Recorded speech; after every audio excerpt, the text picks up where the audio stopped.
সম্মানিত দর্শক শ্রোতা, পরম সৃষ্টিকর্তা যিনি অসীম দয়ালু, শুরু করছি তার নাম।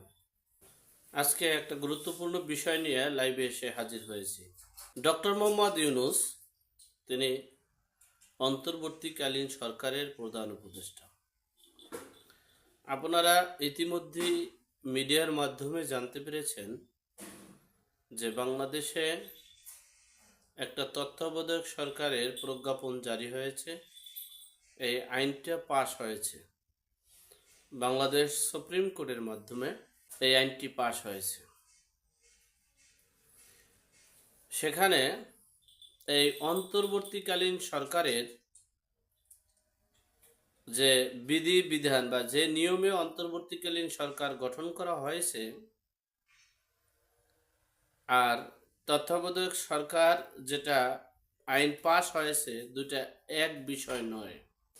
এই তত্ত্বাবধায়ক সরকার হচ্ছে, বিধান হচ্ছে, এখানে বাংলাদেশের সকল নিবন্ধিত রাজনৈতিক দলগুলো উপদেষ্টা তালিকা দিবে, ধরেন 10 জন করে।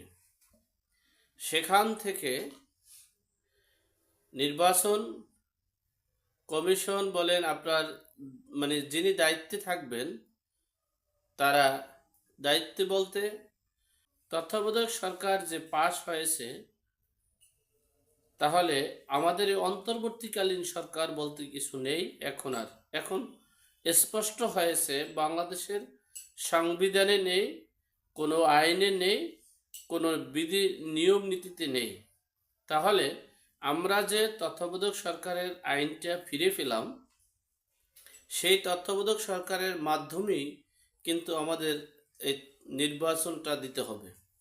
যেহেতু আমাদের সংবিধানে এবং সুপ্রিম কোর্টের মাধ্যমে এই তত্ত্বাবধায়ক সরকারের আইন পাশ হয়েছে, বহাল হয়েছে, আমরা সেই বহালের মাধ্যমেই আমাদের একটা সাংঘর্ষিক হয়ে গেল অন্তর্বর্তীকালীন সরকারের সাথে।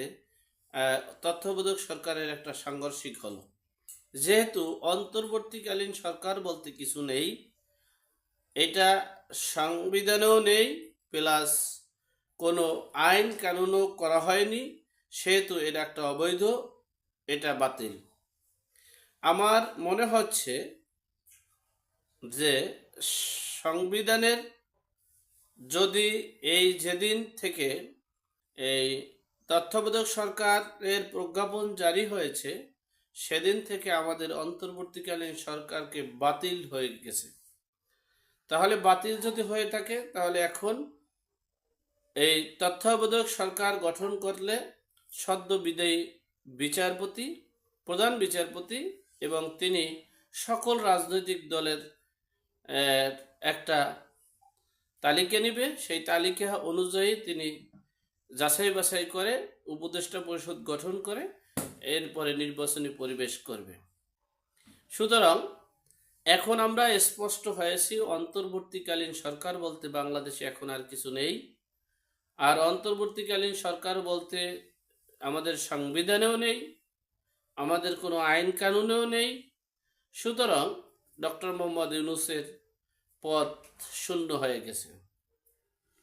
এখন পদ অধিকার বলে এই তত্ত্বাবধায়ক সরকারের প্রজ্ঞাপন জারির পদাধিকার বলে সদ্য বিদেয়ী প্রধান বিচারপতি হচ্ছেন তত্ত্বাবধায়ক সরকারের প্রধান, এবং তিনি তার আইন অনুযায়ী, নিয়ম অনুযায়ী উপদেষ্টা পরিষদ গঠন করে একটা নির্বাচনী পরিবেশ করবেন।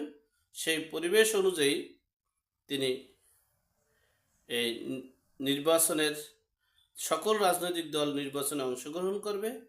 সেই অংশগ্রহণের মাধ্যমেই অবাধ, সুষ্ঠু, নিরপেক্ষ নির্বাচনের মাধ্যমেই সরকার গঠন হবে।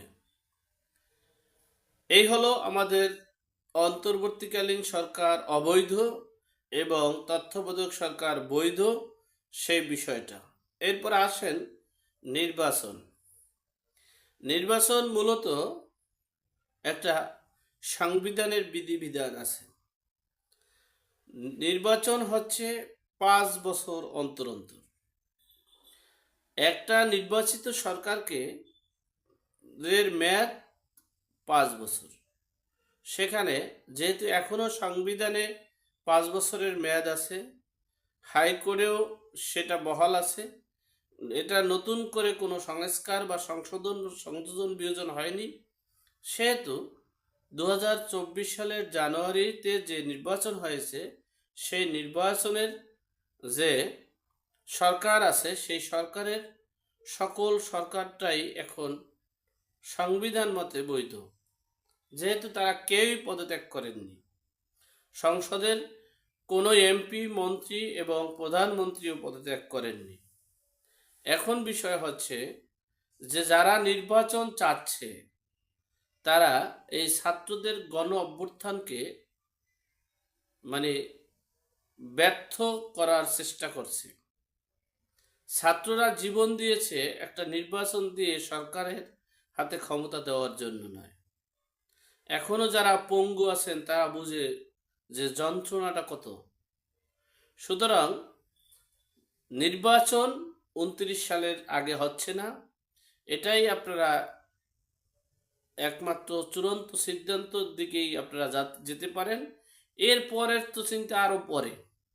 কারণ হচ্ছে আমাদের এই বিপ্লবী সন্তানরা, আমাদের এই সমন্বয়কারীরা, আমাদের এই বৈষম্য বিরোধী ছাত্ররা প্রতিষ্ঠিত হওয়ার পর, কারণ আপনারা নির্বাচন হওয়ার পর যখন আপনারা ক্ষমতায় যাবেন তখন এদেরকে ডাস্টবিনের মতো ছুঁড়ে ফেলে দেবেন।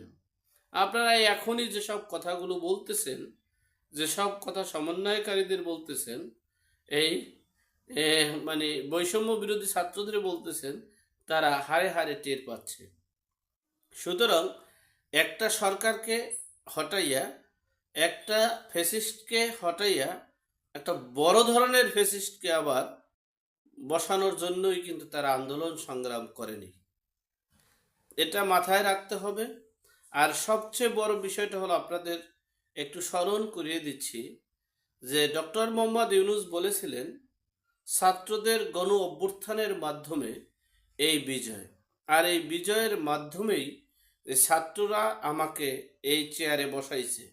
ছাত্ররা যতক্ষণ পর্যন্ত মনে করবে যে চেয়ারে বসে দেশ পরিচালনায় আমি সক্ষম বা দরকার, ততক্ষণ পর্যন্ত আমি থাকবো, আছি, আর আমি থেকে যা করব তা ছাত্ররা মেনে নেবে।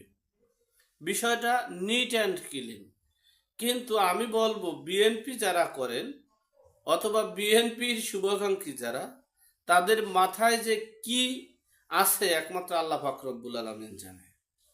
তারা এখন অনেকেই গুপ্ত ঘাতকের চিন্তা করছেন, অনেকেই ক্ষমতা যাওয়ার জন্য চিন্তা করছেন, অনেকেই প্রধানমন্ত্রী হিসেবে উপাধি দিচ্ছেন, রাষ্ট্রনায়ক হিসেবে উপাধি দিচ্ছেন, ঠিক আছে। কিন্তু দেশি এবং বিদেশি সকল মিডিয়াগুলো জরিপ করে দেখেছে কোন রাজনৈতিক দলের কত ভোটার আছে। সুতরাং আমরা বলবো আপনারা এখনো নিজেদের অস্তিত্ব, বিএনপিকে বলবো নিজেদের অস্তিত্ব আগে গুছান, নিজেদের ভিত মজবুত করুন, নিজেরা কি করবেন সেই চিন্তাকে, সেই চেতনাকে স্থির করে এরপরে সামনে আগান। যাই হোক, সমন্বয়কারীদেরকে বলবো আপনারা আপনাদের আপনারা যেটা টার্গেট করেছেন, আপনাদের যেটা লক্ষ্য, সেই লক্ষ্য পূরণের জন্য আপনাদের এগিয়ে যেতে হবে। কে ক্ষমতায় যেতে চায়, কে যেতে চায় না, কে নির্বাচন চায়, কে চায় না, এটা দেখার বিষয় নয়। কারণ নির্বাচন করার জন্যই, ক্ষমতায় বসানোর জন্যই কিন্তু এই আন্দোলন সংগ্রাম ছিল না। আন্দোলন সংগ্রাম ছিল এই দেশের সর্বসেক্টরে। এই মান্দাদের আমলের এই আদার ব্যবসা বাদ দিয়ে নতুন করে দেশকে নতুন দিকে, আজকের শিশু, আজকের ছাত্র, আগামী দিনের ভবিষ্যৎ, আজকের শিক্ষাই জাতির মেরুদণ্ড। যাই হোক, আল্লাহ আমাদের এই সমন্বয়কারী এবং বিপ্লবী বৈষম্য বিরোধী ছাত্রদেরকে, যারা আন্দোলন সংগ্রাম করে দেশটাকে নতুন স্বপ্নের দিকে ধাবিত করেছেন, সকলের এর প্রতি আল্লাহ বালা মুসিবত থেকে হেফাজত করুক। আল্লাহ আমাদের সকলকে হেদায়েত নসিব করুক। আমিন। আসসালামু আলাইকুম।